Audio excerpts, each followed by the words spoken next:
Bonjour Jamila Yahya Messaoud, donc vous êtes directrice du département Consumer Insight de Médiamétrie. On a eu le plaisir de travailler ensemble sur la nouvelle étude FEVAD sur les pratiques d'achat B2B. Donc moi je vais vous laisser présenter le projet, comment ça s'est déroulé, comment on a travaillé, et puis présenter quelques résultats. Je conclurai cette présentation dans un second temps. Et puis nous aurons aussi derrière une nouvelle présentation qui complétera bien avec la vision des directeurs achats. Jamila, c'est à vous. Merci Stéphane, bonjour à tous. En effet, nous avons réalisé cette nouvelle étude pour le compte de la FEVAD et en partenariat avec Next Content. Plus précisément, il s'agissait d'une étude qui a été portée par un socle qui historiquement est produit pour la FEVAD. Nous avons souhaité cette année, à la demande de la FEVAD et encore une fois en partenariat avec Next Content, d'interroger des entreprises à la fois sur les nouvelles pratiques numériques, mais aussi contextualiser l'ensemble de ces pratiques et peut-être les projeter aussi dans le cadre de la crise sanitaire que nous traversons actuellement. Donc cette étude a été réalisée en ligne au cours du mois de novembre auprès d'environ 1600 individus qui ont réalisé des achats sur Internet à titre professionnel, donc des achats qui ont été réalisés à moins de 6 mois. Et puis, nous avons adressé cette étude à des clients d'enseignes de distribution et de e-commerce, environ une quinzaine d'enseignes qui sont membres de la FEVAD. Par rapport à la structure de l'échantillon à proprement parler, nous avons interrogé essentiellement des personnes, ou même exclusivement des personnes qui sont impliquées dans le processus d'achat. Plus précisément, 90%, donc une très large majorité, sont des personnes qui ont réalisé des transactions d'achat sur des sites ou applications et autres solutions de e-commerce. 10% de ces individus sont également impliqués dans le processus d'achat, ne serait-ce qu'en termes de prescription. Toujours en termes de structure, on a environ un peu plus d'un quart de dirigeants d'entreprises qui nous ont répondu.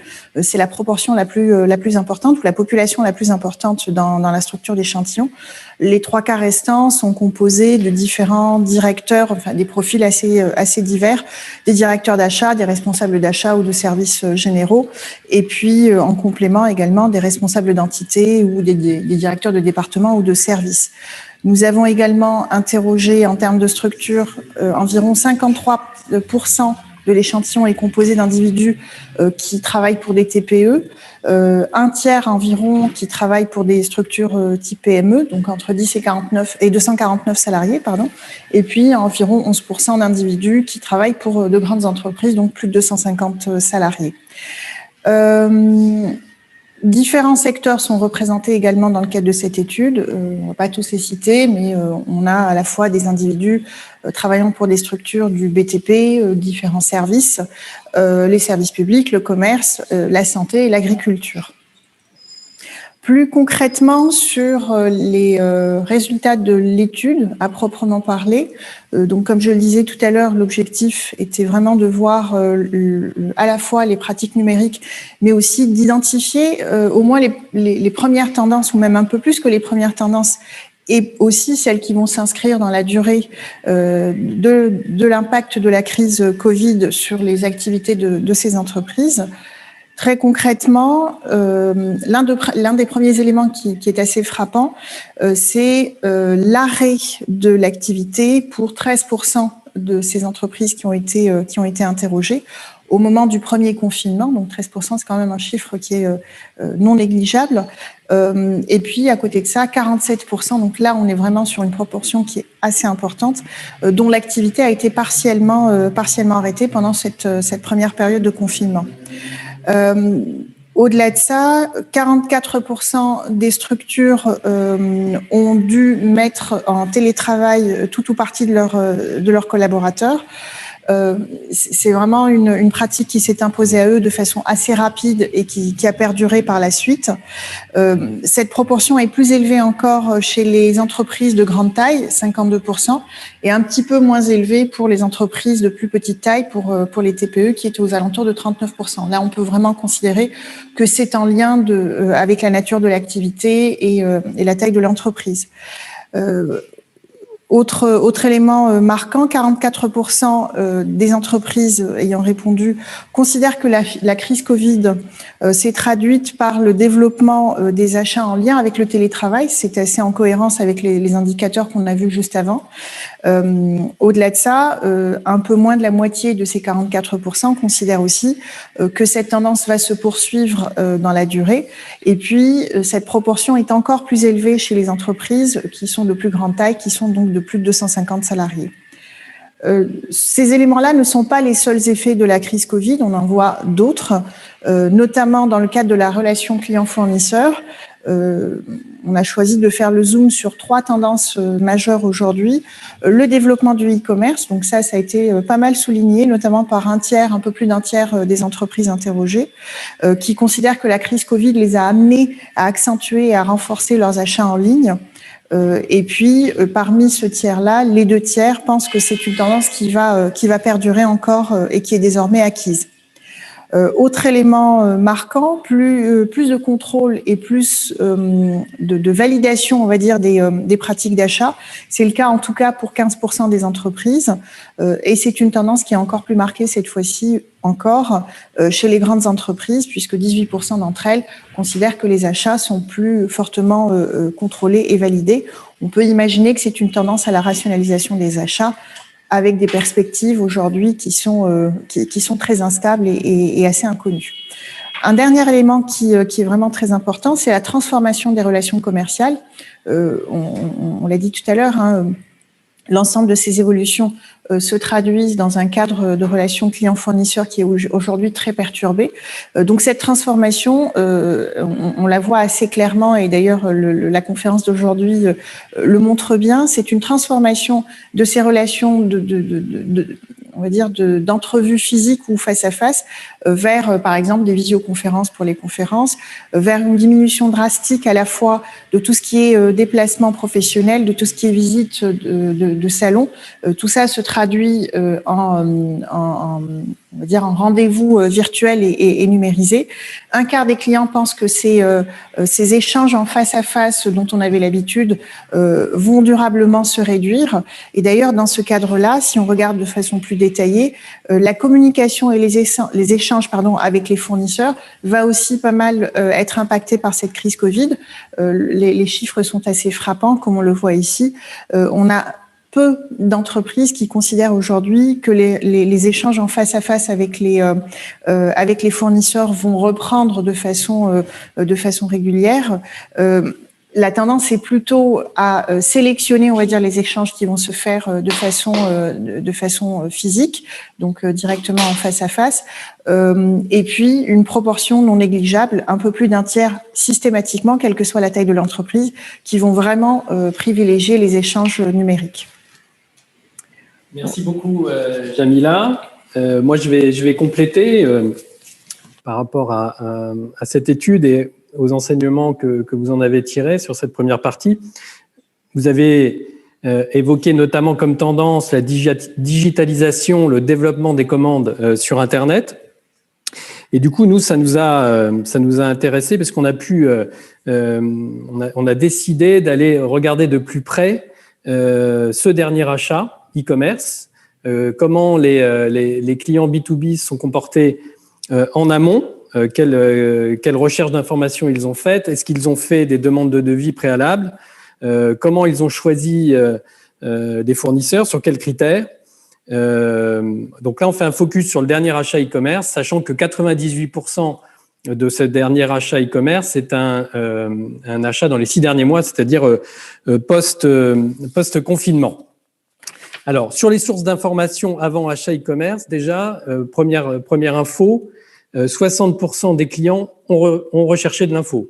Ça veut dire que c'est majoritaire, il y a toujours une recherche d'info préalable, il y a souvent une recherche d'info préalable, mais que quand même, il y a 40% des clients B2B qui sont dans une logique qu'on pourrait qualifier de routinière.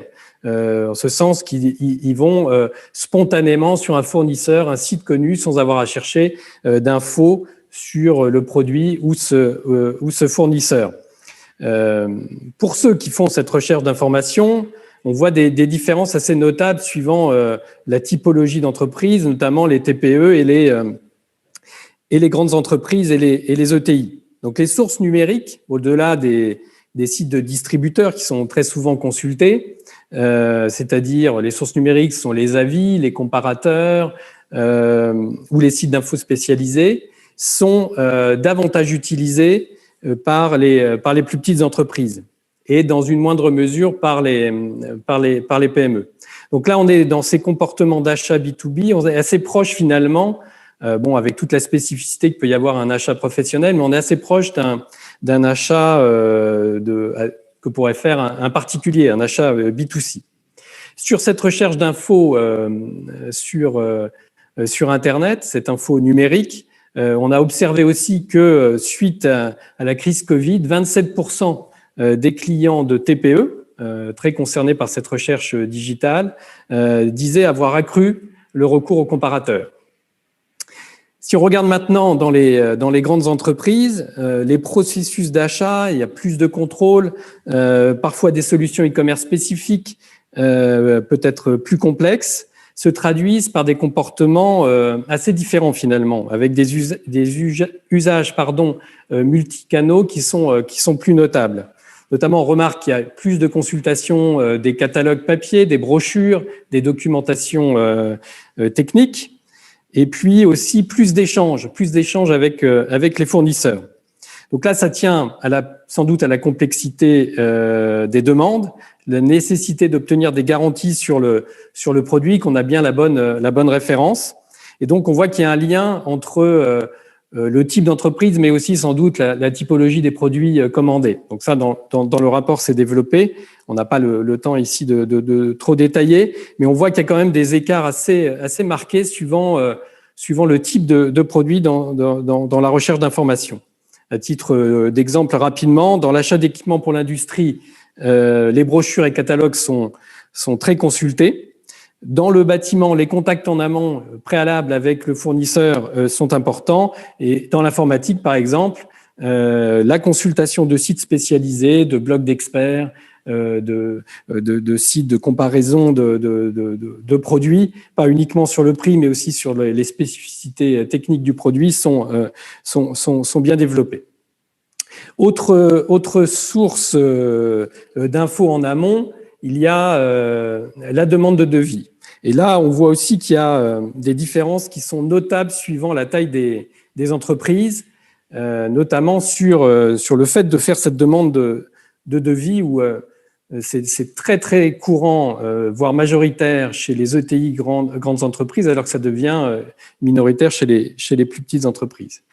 Et une fois que cette demande de devis est faite, pour ceux qui font cette demande de devis, les modalités ne sont pas tout à fait les mêmes suivant la typologie d'entreprise. Notamment les TPE ont tendance à plus recourir à la demande par téléphone. Autre fait saillant de cette étude sur donc le dernier achat e-commerce, c'est, on le voit ici, des différences d'usage de l'équipement pour passer la commande de manière très concrète. Sur quel appareil avez-vous effectué, validé cette commande en ligne? Donc, on voit qu'il y a un effet de taille tout à fait spectaculaire, avec des taux qui commencent à devenir très importants chez les toutes petites entreprises, 0 et 1 salariés, et qui diminuent très vite ensuite pour être quasiment nuls chez les plus grandes entreprises. Donc là, on a vraiment des différences de comportement qui sont très forts. Chez les petites entreprises, finalement, beaucoup de commandes en mobilité, ou parce que le smartphone est finalement l'appareil principal pour se connecter à Internet, pour chercher de l'information et puis pour commander des produits, alors que dans les grandes entreprises, on est plus sur des acheteurs, qui soient acheteurs à titre principal ou secondaire, qui sont plus devant leur poste de travail, devant leur ordinateur pour passer la commande. On s'est intéressé aussi dans cette étude aux critères de choix des fournisseurs. Sur quels critères ils ont décidé de sélectionner tel ou tel fournisseur. Donc le prix reste bien entendu le critère clé, le critère déterminant. Sachant qu'il intervient parfois, on peut faire le lien quand même avec d'autres éléments de ce graphique, et notamment l'importance des contrats cadres s'agissant des plus grandes entreprises. Finalement, ce prix a été négocié une fois dans le cadre d'une négociation et du coup, on ne refait pas l'opération à chaque commande. Et pour les plus petites entreprises, ça ne se présente pas de la même façon. Ce ne sont pas des contrats cadres, mais c'est une fidélité qui est moins organisée, mais qui existe malgré tout. La petite entreprise a fait une démarche de recherche d'information lors d'une précédente commande. Elle ne va pas renouveler systématiquement cette recherche d'information et cette recherche du meilleur prix dès lors qu'ils ont confiance dans le fournisseur qu'ils avaient pu choisir préalablement. Donc le prix et cette fidélité très importante. Autre point très fort, c'est la disponibilité du produit, la capacité à être livré rapidement, avec une livraison garantie. Et enfin, on l'a vu, il y a, Jamila, vous l'avez dit, le développement des ventes en ligne. Et dans ce cadre-là, il est important que le client puisse commander de manière simple et rapide. Donc ça, c'était sur les critères lors du dernier achat. On a voulu aussi leur demander si, suite à la crise Covid, suite à cette crise sanitaire et économique, ces critères de choix avaient bougé récemment. Et 3 tendances se dessinent très fortement, au-delà du prix qui reste un élément clé, hein, on l'a vu. C'est la fiabilité et l'efficacité logistique qui vraiment prend de l'importance, de pouvoir être sûr d'être livré dans les temps, pas forcément très très rapidement, mais avoir la garantie quand même d'une disponibilité forte et surtout la garantie d'être livré. Pas de défaut de livraison. Il y a eu des tensions pendant la crise Covid sur les supply chains et ça a pu créer des attentes fortes et des problèmes organisationnels chez les clients. Et du coup, c'est une attente qui est beaucoup remontée. Autre attente forte, on l'a dit précédemment, c'est développement des usages numériques, développement de la commande en ligne. Il faut que en face, les fournisseurs, les distributeurs, les marques proposent une expérience d'achat simple et efficace. Ça ressort aussi très nettement. Et troisième point, une tendance qui monte, même si ça n'apparaît pas dans les critères les plus décisifs lors du dernier achat, c'est une tendance qui monte, celle de savoir, de connaître la localisation, l'origine géographique des produits et des fournisseurs. Donc une forme de tendance au patriotisme économique dont on parle beaucoup actuellement. Et justement sur ce point, dans cette étude, on a beaucoup testé ces notions de proximité, de localisation, mais aussi d'autres critères qu'on peut regrouper sous la terminologie d'achat responsable, comment le RSE et les achats peuvent, quel lien peut y avoir entre les deux. Et on a quelques chiffres qui ressortent, notamment sur justement la prise en compte du Made in France et dans une moindre mesure du Made in Europe. Donc là, on voit que suivant le type d'entreprise, mais aussi le type de décisionnaire, les résultats sont assez différents. On a des directeurs de petites entreprises, de TPE, finalement, où la différence entre des achats à titre particulier et des achats d'entreprise sont moins importants. Et du coup, les convictions personnelles, les engagements personnels de l'entrepreneur ressortent aussi dans les résultats et dans les pratiques pour leur entreprise. Donc là, alors là, on est sur du déclaratif, sur des intentions. On le voit que finalement, dans les actes d'achat proprement parlés, ça ressort pas forcément, mais dans l'opinion, dans la perception de l'importance des achats sur le territoire, sur la société dans son ensemble, c'est plus important pour les TPE que pour les grandes entreprises, où là, on est plus dans des démarches structurées de stratégie d'entreprise, où le directeur achat, malgré ses responsabilités, il applique une stratégie qui parfois peut le dépasser. On notera malgré tout que dans les grandes entreprises, ETI comme grandes entreprises, les taux sont aussi très importants sur ces critères-là, et notamment sur la dimension donc localisation et dimension environnementale des achats.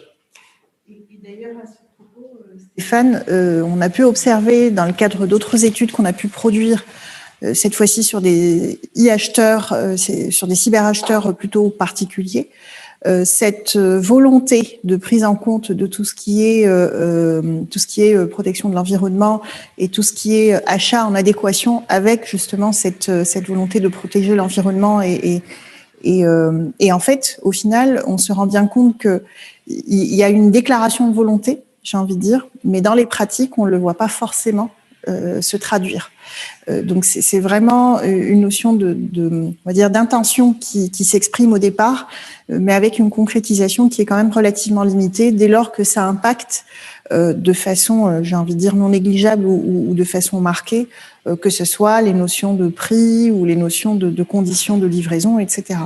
Et à ce même titre, on voit auprès de cette population de particuliers un comportement qui est assez proche de ce qu'on a pu voir au sein des entreprises et notamment des plus petites entreprises, sur tout ce qui est exigence en termes de logistique, en termes de facilité d'accès aux produits, etc.